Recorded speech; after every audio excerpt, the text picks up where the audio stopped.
Hi hello ನಮಸ್ತೆ, welcome back to my YouTube channel. ಎಲ್ಲರೂ ಹೇಗಿದ್ದೀರಾ? ಎಲ್ಲರೂ ಚೆನ್ನಾಗಿದ್ದೀರಾ ಅಂತ ಭಾವಿಸ್ತಾ ಇದ್ದೀನಿ.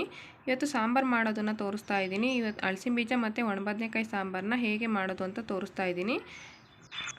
ಅಳಸಿನ ಬೀಜನ ನಾವು ಹಣ್ಣನ್ನು ತಿಂದುಬಿಟ್ಟು ಬೀಜ ಉಳ್ಕೊಳ್ಳುತ್ತಲ್ಲ, ಆ ಬೀಜನ ಬಿಸಿಲಲ್ಲಿ ಒಂದಿನ ಇಟ್ಬಿಟ್ಟು ನೆಕ್ಸ್ಟ್ ಡೇ ಅದನ್ನು ಕುಟ್ಟಿದರೆ ಆ ಬೀಜ ಸಪ್ರೇಟ್ ಆಗುತ್ತೆ. ಚಿಪ್ಪೆನ ತೆಗೆದುಬಿಟ್ಟು ಮಾಡ್ಕೊಳ್ಳೋದು. ಈಗ ಸಾಂಬಾರಿಗೆ ಮಸಾಲೆ ರುಬ್ಬೋದಕ್ಕೆ ನಾನು ಹಚ್ಚಿ ರೆಡಿ ಮಾಡಿ ಇಟ್ಕೊಂಡಿದ್ದೀನಿ ನೋಡಿ. ಒಂದು ಗೆಡ್ಡೆ ಬೆಳ್ಳುಳ್ಳಿ ತೊಗೊಂಡಿದ್ದೀನಿ, 2 ಟೊಮೊಟೊ ತೊಗೊಂಡಿದ್ದೀನಿ, ಮತ್ತು 2 ಈರುಳ್ಳಿ, ಒಂದು ಸ್ವಲ್ಪ ಅರ್ಧ ಹೋಳಷ್ಟು ಕೊಬ್ಬರಿ ತುರಿನ ತುರ್ಕೊಂಡಿದ್ದೀನಿ. ಮಸಾಲೆ ರುಬ್ಬೋದಕ್ಕೆ ನೋಡಿ ಒಂದು ಸ್ವಲ್ಪ ಟೊಮೊಟೊ ಮತ್ತು ಕೊತ್ತಂಬರಿ ಸೊಪ್ಪು ಬೆಳ್ಳುಳ್ಳಿನ ಹಾಕ್ಕೊಂಡಿದ್ದೀನಿ. ಅರ್ಧದಷ್ಟು ನಾನು ಫುಲ್ ಕೊಬ್ಬರಿ ತುರಿ ತುರ್ಕೊಂಡಿದ್ನಲ್ಲ, ಕೊಬ್ಬರಿನೂ ಮತ್ತು ಈರುಳ್ಳಿನೂ ಹಾಕ್ಕೊಂಡು ಅದ್ರ ಜೊತೆಗೆ ನಾವು ಧನಿಯಾ ಪೌಡರು ಮತ್ತು ಚಿಲ್ಲಿ ಪೌಡರ್ನ ಹಾಕ್ಕೊಂಡಿದ್ದೀನಿ. ನಮಗೆ ರುಚಿಗೆ ಎಷ್ಟು ಬೇಕೋ ಅಷ್ಟನ್ನು ಹಾಕ್ಕೊಂಡಿದ್ದೀನಿ. 2 ಸ್ಪೂನ್ ಧನಿಯಾ, 1.5 ಸ್ಪೂನಷ್ಟು ಅಚ್ಕಾರದ ಪುಡಿನ ಹಾಕ್ಕೊಂಡಿದ್ದೀನಿ. ಮಸಾಲೆನ ರುಬ್ಕೊಂಡು ಬರಬೇಕು. ಈಗ ಸ್ವಲ್ಪ ನೀರನ್ನು ಹಾಕ್ಕೊಂಡು ಮಸಾಲೆ ರುಬ್ಕೊಳ್ಳೋಣ ನೋಡಿ. ಒಣಗಿರೋ ಅಂಥ ಬದನೆಕಾಯಿ ಇದು. ನೀರಲ್ಲಿ ನೆನೆಸಿ ಇಟ್ಕೊಂಡ್ರೆ ಅದರಲ್ಲಿರೋ ಧೂಳೆಲ್ಲ ಬಿಟ್ಕೊಳ್ಳುತ್ತೆ. ಒಂದು ಸ್ವಲ್ಪ ಹೊತ್ತು, ಒಂದು 5 ನಿಮಿಷ ಬಿಟ್ಕೊಂಡ್ರೆ ನೀರಲ್ಲಿಟ್ಟು ಧೂಳೆಲ್ಲ ಬಿಟ್ಕೊಳ್ಳುತ್ತೆ. ಇದು ಬದನೆಕಾಯಿನ ತೊಳೆದ್ಬಿಟ್ಟು ಒಂದು 2 ದಿನ ಅಥವಾ 3 ದಿನ ಬಿಸಿಲಲ್ಲಿ ಒಣಗಾಕಿದ್ರೆ ಎಷ್ಟು ದಿನ ಬೇಕಾದ್ರೂ ಇಟ್ಕೋಬೋದು ನೋಡಿ. ಒಗ್ಗರಣೆಗೆ ಇಟ್ಟಿದ್ದೀನಿ. ಸ್ವಲ್ಪ 2 ಸ್ಪೂನ್ ಎಣ್ಣೆನ ಹಾಕ್ಕೊಳ್ತಾ ಇದ್ದೀನಿ. ಆಯಿಲ್ ಹಾಕ್ಕೊಂಡು ಸ್ವಲ್ಪ ಕಾಯ್ದಕ್ಕೆ ಬಿಡಬೇಕು. ಇಲ್ಲಿ ಸಾಸಿವೆ ಮತ್ತು ಜೀರಿಗೆ ಮತ್ತು ಕರಿಬೇವನ್ನು ಹಾಕ್ಕೊಳ್ತಾ ಇದ್ದೀನಿ. ಸ್ವಲ್ಪ ಫ್ರೈ ಆದಮೇಲೆ ಈರುಳ್ಳಿನ ಹಾಕ್ಕೋಬೇಕು. ಕಲರ್ ಚೇಂಜ್ ಆಗಬೇಕು ಈರುಳ್ಳಿದು, ಅಲ್ಲಿವರೆಗೂ ಫ್ರೈ ಮಾಡ್ಕೊಳ್ಳೋಣ ಈರುಳ್ಳಿನ ನೋಡಿ. ಈರುಳ್ಳಿ ಫ್ರೈ ಆದಮೇಲೆ ಸ್ವಲ್ಪ ಟೊಮೊಟೊ ಇರಿಸ್ಕೊಂಡಿದ್ವಲ್ಲ ಒಗ್ಗರಣೆಗೆ, ಅದನ್ನು ಸ್ವಲ್ಪ ಹಾಕ್ಕೋಬೇಕು. ಅರ್ಧ ಹೋಳಷ್ಟು ಟೊಮೊಟೊ ಹಾಕ್ಕೊಳ್ತಾ ಇದ್ದೀನಿ.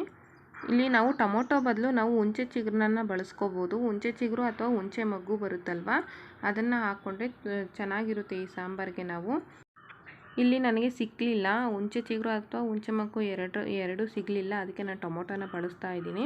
ಹುಣಸೆ ಚಿಗುರು ಹಾಕೊಂಡಾಗ ಚೆನ್ನಾಗಿರುತ್ತೆ ಸಾಂಬಾರು ನೋಡಿ. ಫ್ರೈ ಆಗಿದೆ, ಈ ಥರ ಫ್ರೈ ಆಗಬೇಕು. ಟೊಮೊಟೊ ಫುಲ್ ಸಾಫ್ಟ್ ಆಗಬೇಕು. ಟೊಮೊಟೊ ಸಾಫ್ಟ್ ಆದಮೇಲೆ ಮಸಾಲೆನ ಹಾಕ್ಕೋಬೇಕು. ಮಸಾಲೆನ ನೀಟಾಗಿ ಹಾಕ್ಕೋಬೇಕು. ಸ್ವಲ್ಪ ಸಿಡಿಯುತ್ತೆ ಸ್ಟಾರ್ಟಿಂಗ್ ಹಾಕ್ಬೇಕಾದ್ರೆ, ನೋಡಿಕೊಂಡು ಹಾಕ್ಕೊಳ್ಳಿ.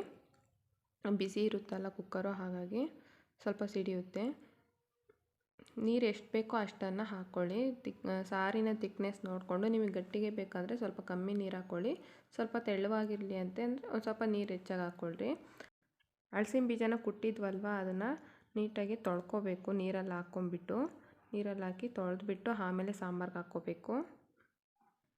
ಚಿಪ್ಪೆನೆಲ್ಲ ಬಿಡಿಸ್ಕೊಂಡು ತೊಳೆದ್ಬಿಟ್ಟು ಆಮೇಲೆ ಸಾಂಬಾರಿಗೆ ಹಾಕ್ಕೊಳ್ಳೋಣ. ಬದನೆಕಾಯಿನೂ ಅಷ್ಟೇ ಒಂದು 5 ನಿಮಿಷ ನೆನೆಸಿಟ್ಟು ಆಮೇಲೆ ತೊಳೆದು ಇಟ್ಕೊಂಡಿದ್ದೀನಿ ಒಂದು ಪ್ಲೇಟಲ್ಲಿ ಹಾಕ್ಕೊಂಡು. ಅದೇ ಪ್ಲೇಟಲ್ಲೇ ಬೀಜನ ಹಾಕ್ಕೊಳ್ತಾ ಇದ್ದೀನಿ ಸಾಂಬಾರಿಗೆ. ಈಗ ಬೀಜನೂ ಅಳಸಿನ ಬೀಜನೂ ಮತ್ತು ಬದನೆಕಾಯಿನೂ ಸೇರಿಸ್ಕೊಳ್ಳೋಣ.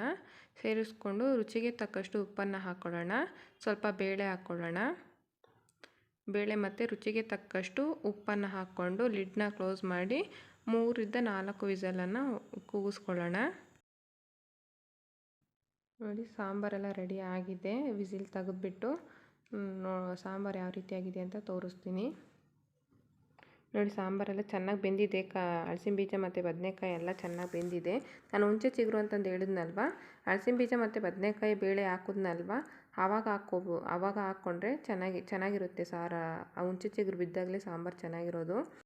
ಈ ಸಾಂಬಾರನ್ನ ಒಂದ್ಸರಿ ಟ್ರೈ ಮಾಡಿ ನೋಡಿ, ನೀವೇ ಹೇಳ್ತೀರಾ ಆಗ ತುಂಬ ಚೆನ್ನಾಗಿತ್ತು ಸಾಂಬಾರು ಅಂತ. ಇಲ್ಲಿಗೆ ಈ ವಿಡಿಯೋನ ಎಂಡ್ ಮಾಡ್ತಾ ಇದ್ದೀನಿ. ಈ ವಿಡಿಯೋ ಇಷ್ಟ ಆದರೆ ಲೈಕ್ ಮಾಡಿ, ಶೇರ್ ಮಾಡಿ, ಕಮೆಂಟ್ ಮಾಡಿ. Thank you for watching friends. Bye.